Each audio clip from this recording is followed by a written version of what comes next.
On this episode of the Burnzo Cast, we have my childhood obsession with Rambo.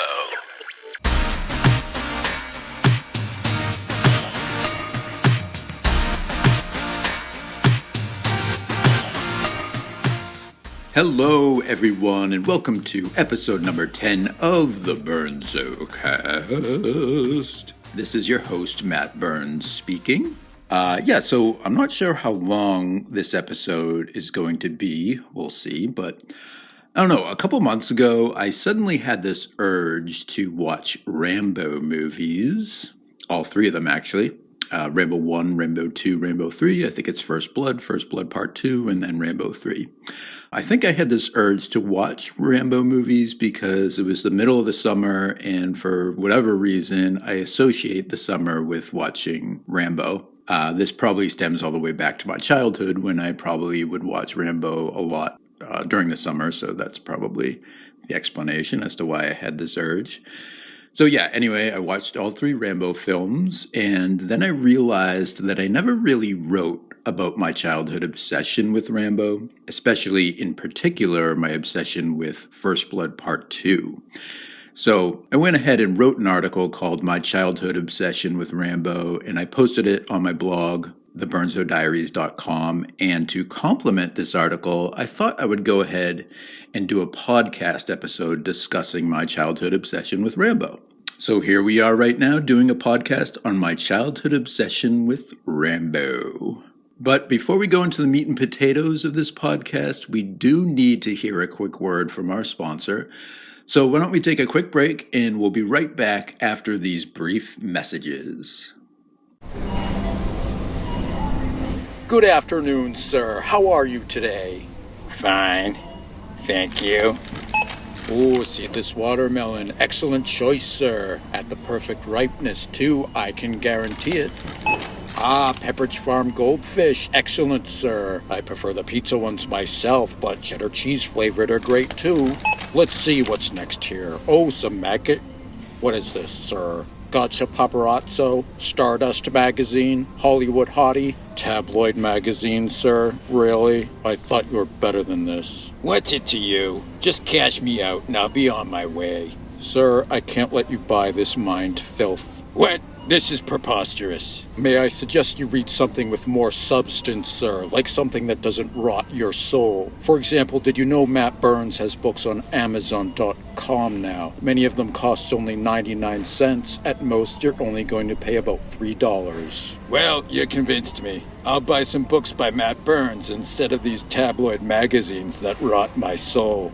Thanks for the suggestion. It is my absolute pleasure, sir. Oh, sirloin steak. What time you want me over for dinner tonight, sir?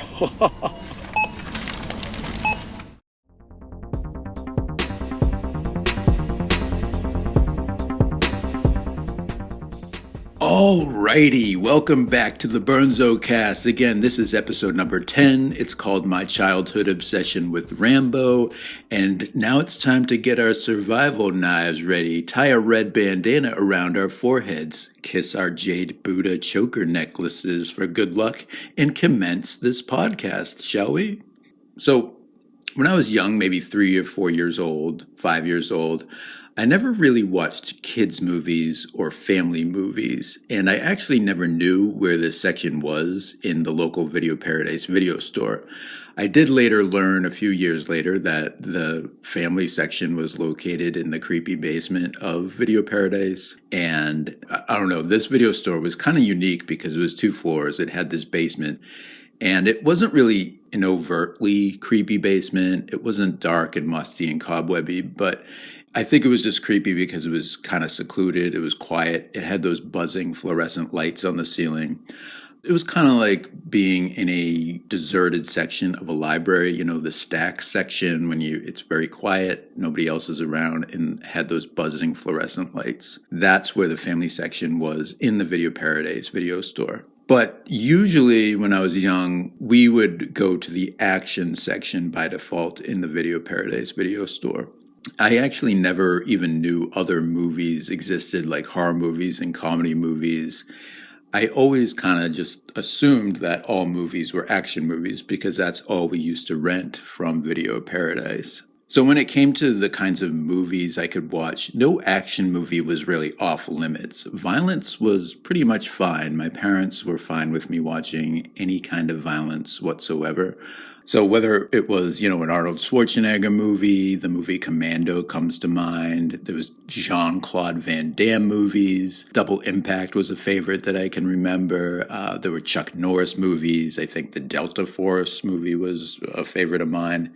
Steven Seagal movies, Marked for Death, definitely. That stands out as a movie that I rented a lot. Under Siege. That was kind of later into the 90s when that came out, early 90s, but that was definitely a favorite of mine. And then, of course, Sylvester Stallone and Cobra was a big movie that, I always... When I think of the action section in the Video Paradise video store, I definitely picture Cobra as being one of those videos on the shelf, especially the cover art for Cobra stands out. I think it was Stallone. He had that toothpick in his mouth. He was holding this gun with a laser scope on it. That definitely stands out as being a video that was always in the action section on the shelf.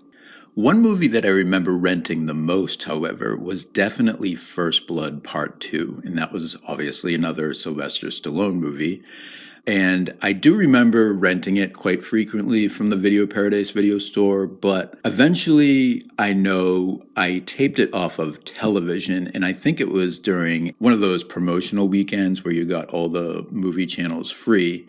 HBO being one of them, and I'm pretty sure I taped First Blood Part 2 off of HBO because I know I had a good copy of it on a blank VHS tape and there were no commercials on it. So yeah, that was always the coolest thing in the world when you were flipping through the channels one weekend and you realized you had HBO free, Showtime, the movie channel, Cinemax. I guess they did that to hook you in so, you'd get addicted to these channels and then eventually want to pay for them. But as far as First Blood Part 2 goes, I absolutely loved this movie. And I was too young at the time to understand the backstory of the main character, John Rambo, and how he was this elite Congressional Medal of Honor winning ex-Green Beret, haunted by PTSD from his time doing Special Forces missions in Vietnam. But all I knew, I was 5 years old at the time, and what I knew was that Rambo was jacked. And I mean, really ripped in this movie. I think this was, out of all the Rambo movies, I think he was at his most ripped status, Sylvester Stallone. I think I saw a behind-the-scenes documentary once, and he was talking about how much, working out he did to prepare for this second movie. So he's definitely ripped in this movie. And the film had some extremely good action in it, including tons of machine guns and even better, tons of explosions, a lot of fiery explosions in it. So that's why, as a child, I really liked this movie. Now, I should probably note that I never saw the first Rambo until much later. This was First Blood. And in hindsight, this first Rambo movie, First Blood, was definitely a better film, probably the best film of the entire franchise, but it was more of a drama and not so much an action movie, although there is plenty of action in it if you watch it, but it's more about Vietnam soldier PTSD. It highlights that. But yeah, I think it is the superior movie in the franchise. So here's just a quick synopsis of First Blood, just to get this out of the way, and then we'll go back to First Blood Part 2. But in the movie, Rambo is an ex-Vietnam vet turned drifter who finds himself in a small town in Washington state. He's searching for an old friend of his from the war.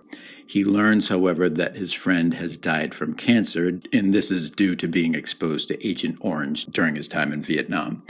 As Rambo continues to drift through town in a state of despondency, a cop thinks Rambo is nothing but a filthy drifter, and he starts harassing him. Rambo gets very upset about this. The cop then arrests him. Then the cops in the town jail beat on Rambo. This aggression triggers Rambo to have PTSD-type flashbacks, and he essentially thinks he is back fighting in a war again. Only now the enemy is the cops, not the Viet Cong. Action ensues. So that's the basic synopsis of First Blood.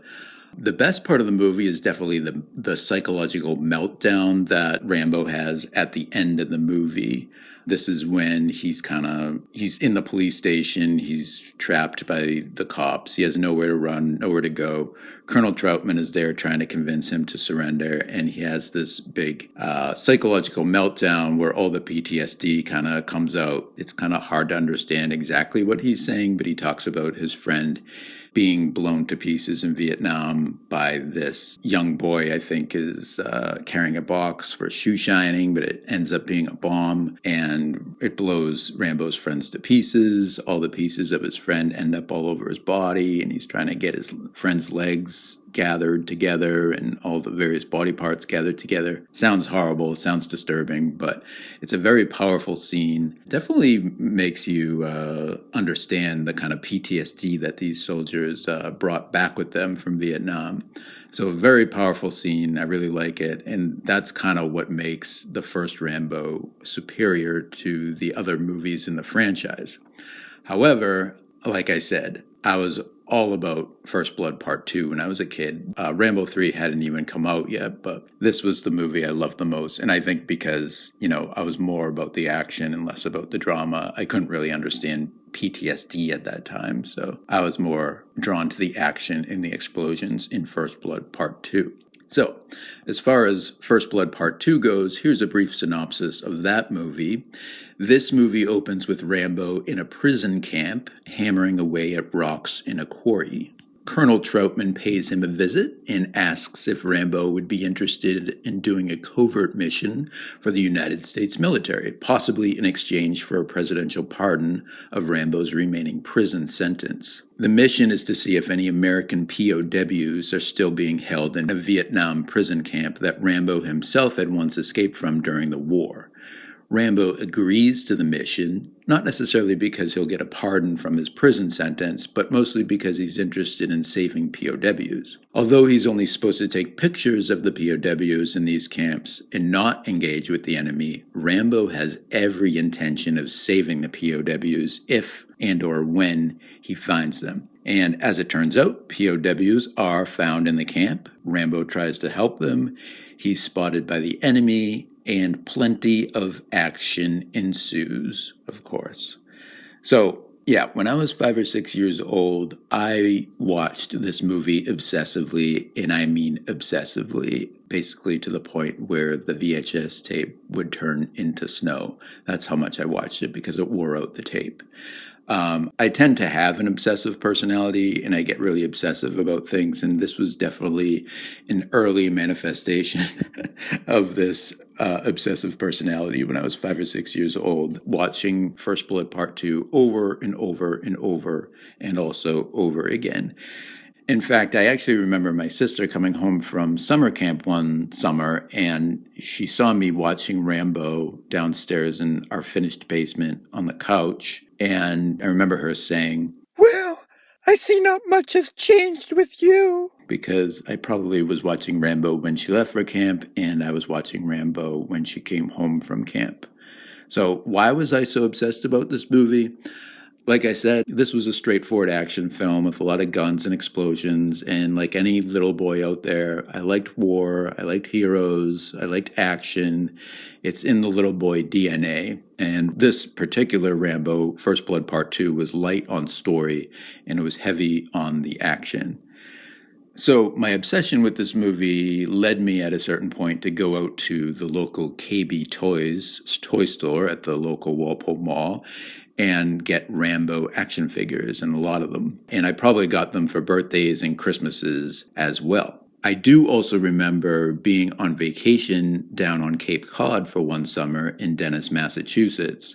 And there's this place called the Christmas Tree Shop there. I think it's still open, although they closed a lot of the Christmas tree shops recently. But I think this main flagship store is still in Dennis, Massachusetts. But anyway, I saw a Rambo survival toy kit there when I was vacationing one summer, and I purchased this Rambo survival toy kit.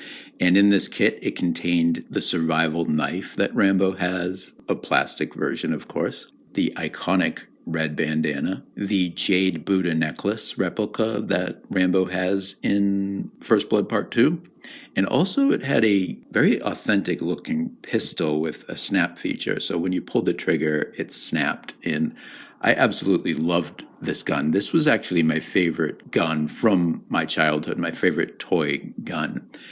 This gun was actually made before the federal law was passed in 1992 that said you had to have orange tips on every toy gun. I think this law was passed after an incident in California where a police officer mistakenly shot a child who was carrying a laser tag gun. But my gun was made before this federal law was passed, so it didn't have the orange tip. It looked really authentic. This gun lasted well into the 1990s. It did start to chip in places. It had started breaking in places. And at a certain point, I could see inside the gun and see how the snapping feature worked. And this was from an elastic that was inside. Eventually, that broke as well. And sometime, probably in the later part of the 1990s, this gun disappeared. I probably had to throw it out at a certain point, but it was my favorite gun from my childhood. So with my Rambo action figures and along with some G.I. Joe toys, now specifically they were Tiger Force G.I. Joe toys, and I don't know if you remember Tiger Force. This was a sub-series of the G.I. Joe toys. There was a few action figures and there was also a few vehicles you could get, military type vehicles. And one was a plane called the Tiger Rat. That was part of the Tiger Force series. The other was a helicopter called the Tiger Fly. And there was a third one called the Tiger Shark. That was a fan boat. And I think there was even a fourth vehicle, some sort of a land vehicle that I never got. But I did have that Tiger Rat, the plane, the Tiger Fly, the helicopter, and the Tiger Shark, the fan boat. I had all of those Tiger Force vehicles and a few of the Tiger Force action figures as well. Guilt is back! We'll stop Cobra with Tiger Force, the roughest, toughest Joe Force ever! Get those captured Cobra vehicles repainted and re-armed. They're part of Tiger Force now! Tiger Force, showing the colors yellow and black! Hungry to fight and ready to attack! No fighting G.I. Joe! So the Tiger Force helicopter looked a lot like the helicopter in First Blood Part 2, the one, I don't know if you remember the movie, but the one that the Russian commando is flying in the movie. So with that and some Rambo action figures, I would recreate scenes from the First Blood Part 2 movie. And I would make a lot of gunfire noises with my mouth, which was kind of an art unto itself. I don't know if kids still do this these days. But I don't know, back when I was a kid, it was kind of an art to make gunfire noises with your mouth. You did it through this almost like the roll of the tongue against the roof of your mouth, kind of like how you have to do it when you pronounce R's in Spanish class.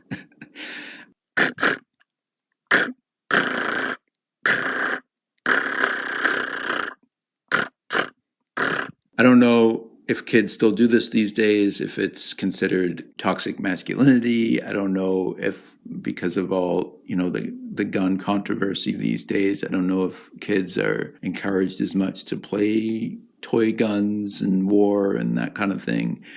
I also remember playing Rambo a lot at recess time, probably when I was in the first grade. I would basically run around the schoolyard pretending I was in a Rambo movie or doing secret covert Rambo missions.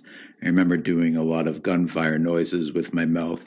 I did this kind of quietly because I knew I would look weird if I did it out loud, but I was kind of in my own world of Rambo. And this actually resulted in a bad conduct grade on my report card because the teacher said I wasn't socializing well with others and I wasn't playing with other kids well. So they actually had to talk to my parents about this, I think, and encourage me to play with children and not play fantasy Rambo with myself during school recess. Eventually, I did conform and I did start playing with the other kids, even though I really wanted to just play Rambo by myself. But I figured I needed to act like a quote-unquote normal child, play with the other kids, and I guess only play Rambo by myself at home during my alone playtime. But in May of 1988, Rambo 3 was released. In this third installment of the franchise, Rambo is asked to join a mission where Colonel Troutman and a United States Special Ops team are providing Stinger missiles to Afghan rebels. The missiles will help the rebels fight against the Russians, who are imperialistically trying to occupy Afghanistan. Rambo turns the gig down. Colonel Troutman does the mission without him, but Troutman is captured by the Russians, and now Rambo needs to rescue him from a Russian base in Afghanistan. Rambo is discovered by the Russians during the rescue. Action ensues. That's Rambo 3. And let me tell you, I really loved Rambo 3. Some people out there say it's the worst movie in the franchise, but definitely not me. I think I watched this movie as obsessively as I watched the second movie, if not more so. Definitely, in my eyes as a kid, Rambo 3 was great. Now, like I said at the beginning of this podcast, I recently watched Rambo 2 and Rambo 3, and I was really surprised that I found them to be just as entertaining as I did when I was a child. And what stood out the most, I think, was the action sequences, and this was well before CGI, so when you really think about it, all those explosions and the squibs and the guns and the helicopter stunts, those are all real. They're not being done digitally, so that is definitely one impressive thing about the Rambo films, the ones made in the 1980s. Also, what stood out about the films, especially in First Blood Part 2, was the soundtrack by Jerry Goldsmith. I'm talking about the distorted bass guitar sound theme at the beginning of the movie.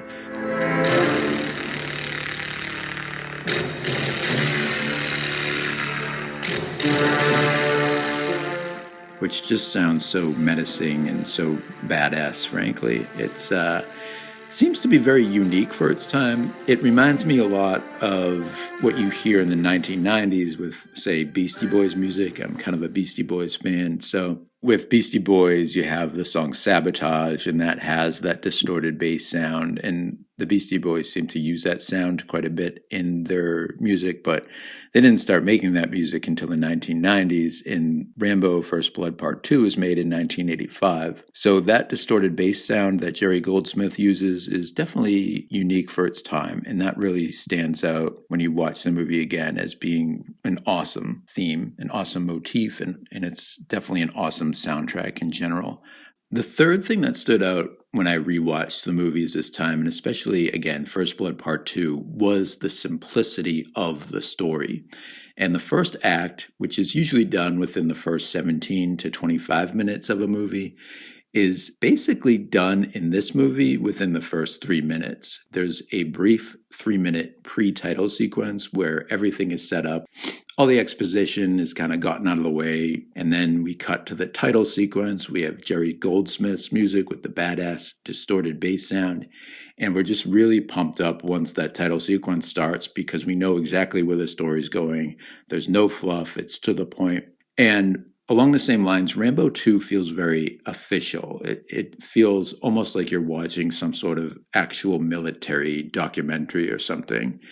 The fourth thing that stood out to me when I was rewatching the movie was how much I remembered the movies, and it was almost shot by shot. I kind of knew what shot was coming before it even came. Apparently, these movies were etched into my memory as a child, so watching them as a grown man, I was surprised to see that they were actually still etched into my memory. I really just knew the movie shot by shot. I also noticed a strange phenomenon while I was watching the Rambo movies, especially, again, First Blood Part 2. I would have this urge to go and play with action figures or just toys in general. And I think this urge can be explained in both Freudian and Pavlovian terms. I think as far as the Freudian aspect goes, I think it was basically my inner child that was being woken up through the process of watching this movie. This inner child that used to go play with action figures and toys during the time when I used to watch this movie a lot. And as far as the Pavlovian aspect goes, I don't know if you're familiar with Pavlov and his dogs. You probably are. It's basically the first thing you learn when you take Psychology 101 in college or any type of psych course. The basic gist is Pavlov conditioned these dogs to salivate every time they heard a bell, because every time they heard a bell, they would receive some dog treats. So after a certain amount of times of hearing the bell and receiving treats, all they would have to do is hear the bell. Even if they didn't get treats, they would still salivate That was called classical conditioning. So what I'm getting at here is I think the process of watching Rambo 2, which was my bell, so much when I was a child, it mentally conditioned me to want to go play with toys every time I watched the movie. But yes, the Rambo movies have certainly held their own as solid action movies after all these years.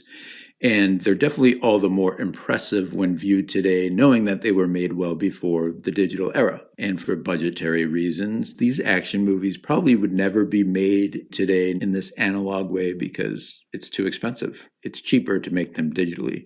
So Rambo films, along with other action films of that 1980s era, definitely represent the peak of the action film genre, the high watermark, if you will.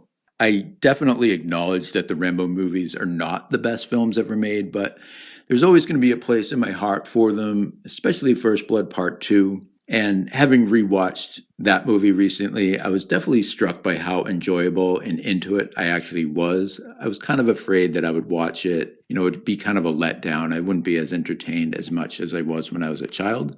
But I actually found both Rambo 2 and the other Rambo movies to still be very entertaining, if not more so, because now I was able to understand Rambo's backstory a little bit better, all the PTSD stuff and all the Vietnam stuff. So that was definitely something that made me like the movies even more this time watching it as an adult. Just a couple weeks ago, I actually went out and bought Rambo 2 and Rambo 3 on DVD, basically just to make sure I had a copy of these Rambo movies on me at all times in case I couldn't find them on any Netflix or Hulu or Comcast type platform. So I could just pop in the DVD whenever I had the urge. I don't know, sometimes when the going gets rough in life, all you want to do is watch your favorite film from your childhood, one that is essentially mindless, but it's full of amazing visual action. It's kind of comfort food for the soul, a guilty pleasure, if you will. And who knows, maybe I'll even stop suppressing my inner child and start fantasizing about being Rambo again. So if you see me out there anywhere in public and I have a red bandana on, or I'm creeping around like I'm in the middle of a covert operation, or I'm making machine gun noises with my mouth, please don't think I'm crazy. Just give me a little salute, Colonel Troutman style, or at least an approving nod, and then just please go about your business.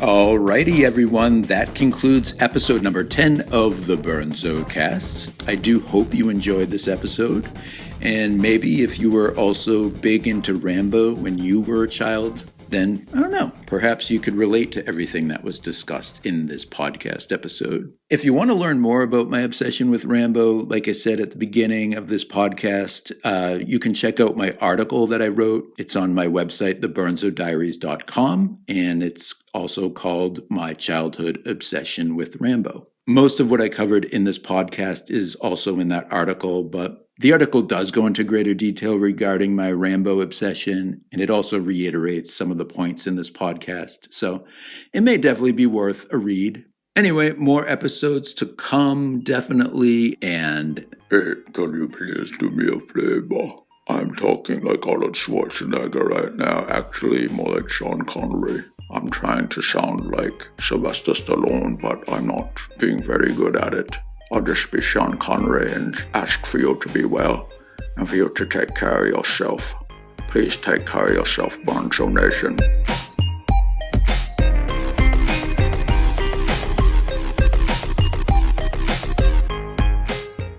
Hey everyone, if you want to check out my writing, be sure to check out my blog, theburnzodiaries.com, and also check out my books at amazon.com. I have many novels there, including Johnny Cruise, Supermarket Zombies, Weird Monster, The Woman and the Dragon, and I also have many Kindle singles there and other books, including memoirs.